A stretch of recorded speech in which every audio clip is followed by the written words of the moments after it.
পরে আর র্যাবিট ভাই, তুমি নাকি বাংলাদেশের কালেকশন বাসেসের কিং, তা তুমি আমার সাথে তো কালেকশন বাসেসে টিকবে না? কি রে অমর, কি বললি? আমি তোর সাথে কালেকশন বাসেসে টিকবো না? হ্যাঁ ভাই, টিকবেন না? তুমি পারলে আমার এই বিটিএস বান্ডিলটা দেখাও। দাঁড়া, দেখাতেছি এই বিটিএস বান্ডিল তোকে আমি। এই বিটিএস বান্ডিলটা আমার কাছে আছে।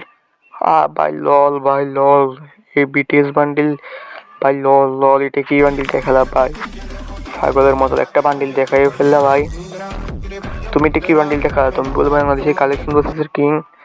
হ্যাঁ রে, আমি বাংলাদেশের কালেকশন বক্সের কিং, তুই পারলে আমার এই বান্ডিল দেখা। না ভাই, এই বান্ডিল আমার কাছে নাই। লল লল ভাই, লল লল। তারপর আমি র্যাবিটকে একটা বান্ডিল দেখাবো ভাই, যা দেখার পর র্যাবিট এটা দেখাতে পারে কিনা দেখা যাবে। তোমরা তার আগে চ্যানেলটি লাইক এবং সাবস্ক্রাইব করে দিও যদি আমার ভিডিওটা ভালো লাগে থাকে। র্যাবিট, তোকে আমি আজকে এমন একটা বান্ডিল দেখাবো যেটা দেখাবার পর তুইও অবাক হয়ে যাবি। দেখ পারলে তুই আমার এই বান্ডিলটা দেখা। না ভাই, আমার কাছে এই বান্ডিল নাই।